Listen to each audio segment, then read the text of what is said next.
ഇന്ന് ഞങ്ങൾ 3:30 മണിക്ക് ഞങ്ങളുടെ രാമംകുളം അമ്പലത്തിൻ്റെ തൊട്ട് സൈഡിൽ തന്നെ ഒരു കളിസ്ഥലമുണ്ട് ഞങ്ങൾക്ക്. അവിടെ നിന്ന് കളിക്കുന്ന സമയത്ത് ഈ മിറാഷ് എന്ന് പറഞ്ഞാൽ എൻ്റെ കൂട്ടുകാരൻ്റെ കൊച്ചുണ്ടായിരുന്നു അവിടെ.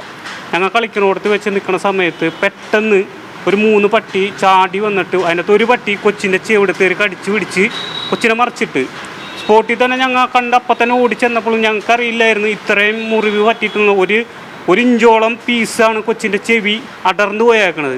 കൂടുതലും അവിടെ ഇഷ്ടം പോലെ പട്ടികൾ ഈ പഞ്ചായത്തിൽ ഒരുപാട് നടക്കുന്നുണ്ട്. ഒരാളും ഇതിനെക്കുറിച്ചൊന്നും പറയണില്ല. പലതവണ കുറുക്കശല്യമുണ്ട്, കുറുനരി ശല്യമുണ്ട്.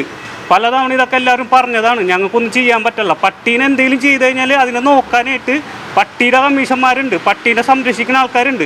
പട്ടീനെ തൊടാൻ പറ്റാത്ത അവസ്ഥ. പിന്നെ ഞങ്ങൾ എന്താ ചെയ്യേണ്ടത്? ഞങ്ങൾക്ക് കൊച്ചിൻ്റെ ചെവിട്ടിൽ 5 ഇഞ്ചക്ഷൻ, ആദ്യത്തെ ഡോസ് കഴിഞ്ഞിട്ട് 5 ഇഞ്ചക്ഷൻ നേരിട്ട് വെക്കണ കണ്ടതാണ് ഞാൻ. അത്രയും വിഷമം കൊണ്ടാണ് ഈ പറയണത്. വളരെ വളരെ മോശമാണ്. അവിടുത്തെ ചുറ്റുപാടും എല്ലാവരും ഒരു 10-20 കുറുനരികളുണ്ട്. അതിനൊക്കെ ആരും ഓടിക്കുമെന്ന് വിചാരിച്ചിട്ടാണ്. വളരെ മോശമായിട്ടുള്ള സംവിധാനമാണ് അവിടെ. ഇതിൽ ഈ കൊച്ചിൻ്റെ കാര്യത്തിൽ എന്തെങ്കിലും തീരുമാനത്തിന് വ്യത്യാസം ഉണ്ടെങ്കിൽ പഞ്ചായത്ത് ഞങ്ങൾ അവിടെ നടത്തിക്കൂല. കാരണം അത്രയും അനുഭവിക്കേണ്ട അവിടെ കിടന്നിട്ട്. റോഡായാലും വെള്ളക്കെട്ടായാലും ഇപ്പോൾ പട്ടിശല്യവും കൂടെ വന്നതോടുകൂടി കംപ്ലീറ്റ് ആയി. ഇതിനൊരു തീരുമാനം പഞ്ചായത്ത് പ്രസിഡന്റ് എടുക്കണം എന്നാണ് എൻ്റെ ഒരു അഭിപ്രായം. വളരെ മോശമാണ്, വളരെ മോശം.